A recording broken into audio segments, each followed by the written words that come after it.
Coucou, j'ai quelques minutes de libre. Les enfants sont dans leur période télé, alors je vais en profiter pour vous parler d'une maison d'édition musulmane dont je veux vous parler depuis tellement longtemps, mais ça n'a juste jamais à donner. Mais là, en ce moment, ils ont une promotion, puis je me suis dit, je vais en profiter pour le faire connaître, puis vous montrer aussi les livres que j'ai pour faire peut-être des recommandations plus détaillées, vous montrer l'intérieur, vraiment vous faire un review en profondeur. Alors, c'est Roqaya's Bookshelf et j'en ai une couple ici, comme vous allez pouvoir voir. Roqaya's Bookshelf, c'est une maison d'édition musulmane canadienne. La fondatrice, c'est Asma Hussein. Juste ses posts sur Facebook, c'est juste quelque chose à lire. Instagram, Facebook. Juste ses posts à elle sont tellement beaux, sont tellement inspirants. Son histoire est belle aussi. Elle est maman monoparentale. Son mari est décédé. Elle est veuve. Donc, elle en parle très ouvertement. Elle est très bonne avec l'intelligence émotionnelle. Et ce qu'elle a voulu faire avec Roqaya's Bookshelf, c'est vraiment offrir une maison d'édition moderne avec des histoires pas nécessairement religieuses, bien que plusieurs le sont, pas nécessairement religieuses, mais avec des personnages musulmans. Vraiment de la représentation de manière naturelle, de manière le fun. Ça me fait penser un petit peu à Scholastic, là, les genres de livres qu'on commandait back in the day, là, qu'on avait le catalogue à l'école. Donc, c'est vraiment des histoires colorées, bien illustrées, bien écrites. Les histoires sont le fun. Parce que je sais pas pour vous, mais mes enfants ne sont pas trop intéressés aux histoires genre Ramadan is a beautiful month. Et comme Ramadan is a beautiful time of the year. Puis, tu sais, c'est poétique, c'est beau, les images sont belles, mais eux, ils veulent des histoires. Donc, c'est ce que nous offre Roqaya's Bookshelf. C'est vraiment du storytelling. Et qui me connaît sait que je suis en amour avec le concept de storytelling. On peut faire des miracles avec ça. Alors voilà, ça fait quelques années que ça existe. Je ne sais pas trop exactement, mais dans tous les cas, je vais mettre le lien vers son site web en bas. Tous les livres sont en anglais, malheureusement. Et, mais ça peut être une bonne introduction justement à l'anglais. Il n'y a pas énormément de texte dans ce livre, comme vous allez pouvoir voir. C'est vraiment des albums, donc majoritairement de l'image. Puis si vous êtes à l'aise en anglais, ben, tant mieux. Puis sinon, ben, c'est une belle introduction vers l'anglais. Qu'est-ce que je pourrais dire d'autre avant de vous montrer les livres? Parce que je trouve que the books talk for themselves. J'ai pas besoin de trop vous en parler. Quand vous allez voir les livres, vous allez comprendre pourquoi on est en amour avec. Moi, j'ai fait une première commande il y a quelques années justement pour le Eid.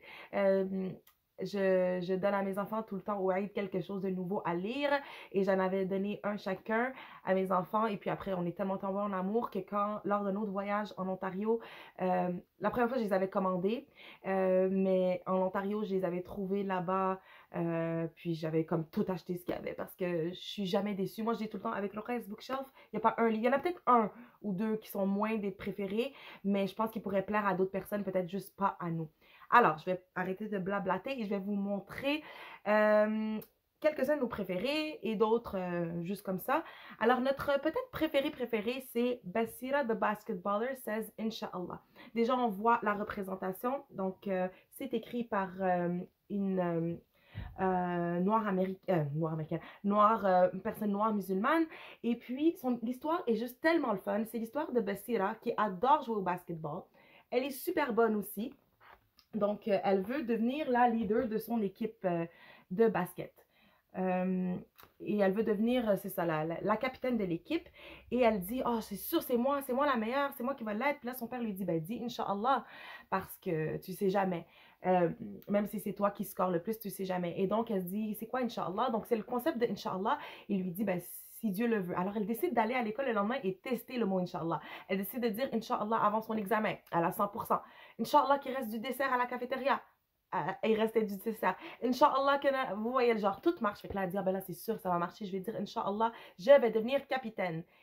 Évidemment, comme vous pouvez vous en douter, elle ne devient pas capitaine parce qu'être capitaine, c'est plus que d'être bonne, c'est aussi d'être une bonne team player, d'aider les autres à réussir. Donc, on voit après ça qu'on retourne, on voit dans les images que y a une autre fille dans l'équipe qui, pendant qu'elle se réjouissait de faire des buts, il y avait une autre fille, celle-là, qui aidait ses coéquipières à, elle aussi, marquer. Et c'est elle, finalement, qui va devenir la capitaine.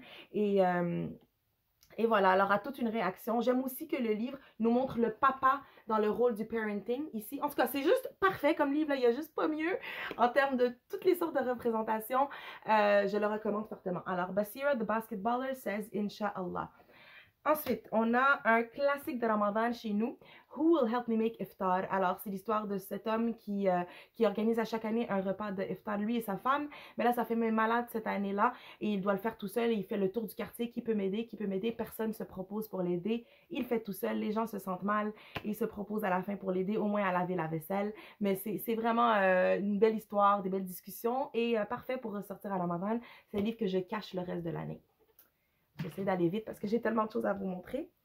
Oh, celui-là est fun. Nusayba and the Fifth Grade Bullies. Alors, celui-là, il est vraiment le fun. Alors, c'est l'histoire d'une fille qui a l'impression que des garçons dans sa classe se moquent. J'essaie de vous trouver l'image. Je l'ai pas, mais en tout cas, elle a l'impression qu'il y a des gens dans sa classe qui se moquent de sa maman qui porte le voile. Et donc, ça nous amène à parler du voile, c'est une exploratrice, elle imagine le voile dans toutes sortes de contextes. Finalement, on se rend compte qu'il se moquait pas de son voile. Il y a un twist, puis c'est ça que j'aime à la fin, c'est que c'est pas juste cheesy, genre, c'est vraiment drôle. Fait qu'à la fin, finalement, il se moquait pas du tout de son voile, il y avait aucun problème avec son voile, il se moquait d'une espèce de broche d'insectes qu'elle avait ici, parce que sa mère, elle est, j'oublie le nom là, mais le travail là, qui observe les insectes, là. I forget the name, mais en tout cas, c'est hilarant. Dans certains des livres, il y a aussi des pistes de discussion à la fin. Donc, vous pouvez les regarder avant de lire les livres pour le faire de manière plus naturelle. Ensuite, ça, c'est le préféré de ma 6 ans. Snatch, c'est l'histoire d'un petit garçon. Ça se passe dans ce pays arabe, donc c'est moins... les autres, c'était vraiment ici en Amérique du Nord. Ça se passe vraiment dans un pays arabe et ça a aussi sa beauté. Donc, on voit des espèces de scènes qu'on verrait moins.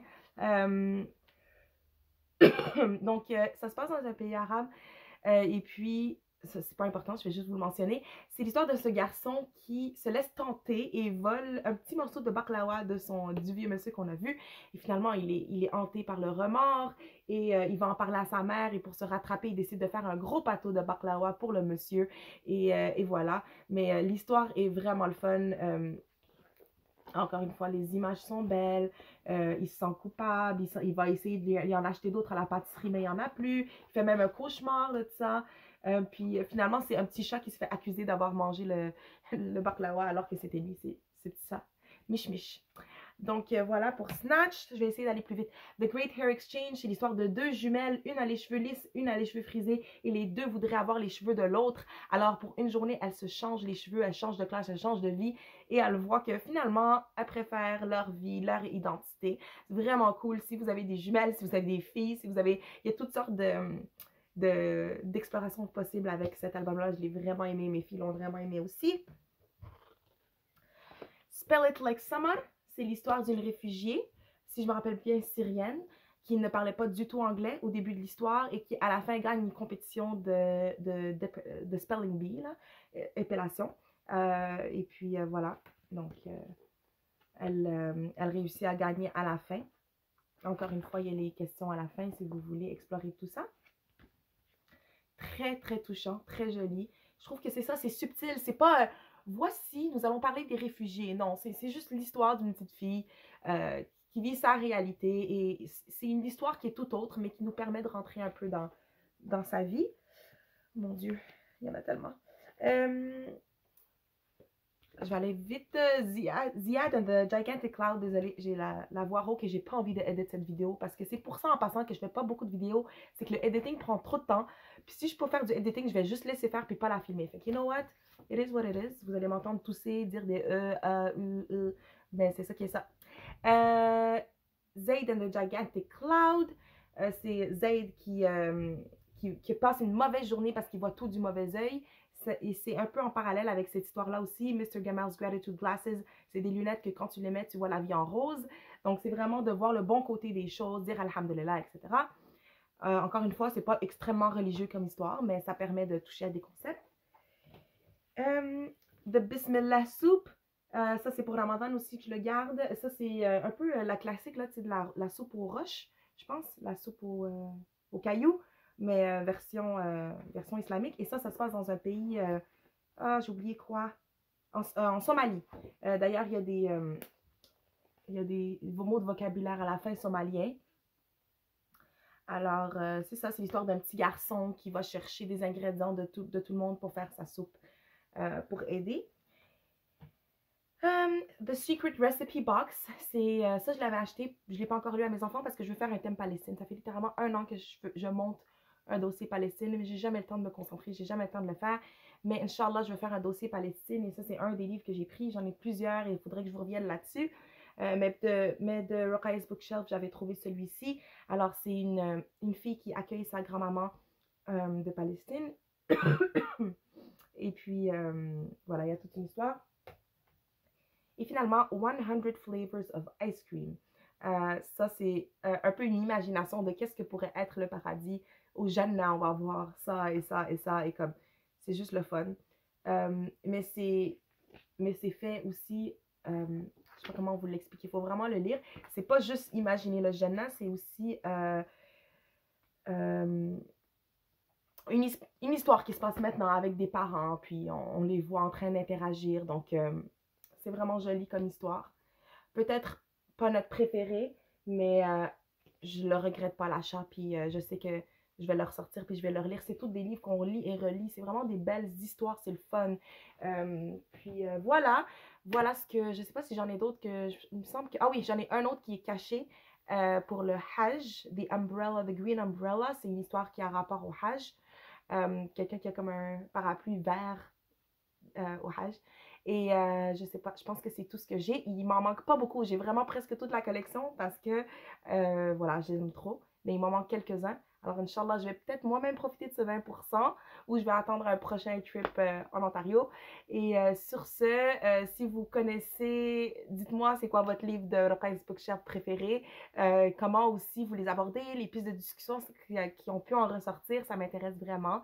Tu sais, cette chaîne-là, elle s'appelle Takwa Souci, mais elle s'est appelée Éduquée par la littérature, elle s'est appelée plein d'affaires, puis ma page Éduquée par la littérature, c'est parce que je crois vraiment à la littérature, je crois qu'on peut tout enseigner par la littérature, et c'est pour ça que j'ai investi dans les livres, et que je n'ai aucun regret, aucune hésitation à investir sur des livres, surtout des livres comme ceux-là qu'on ne trouvera pas dans la bibliothèque, qu'on ne trouvera pas ailleurs. On a besoin de représentation, c'est super important. Et voilà. Alors, let me know aussi si vous avez une autre maison d'édition peut-être qui est un aussi gros coup de cœur. Je suis toujours ouverte à découvrir. Et à bientôt, Inch'Allah. Ramadan Mubarak et Sahar Shibitkum. Salam.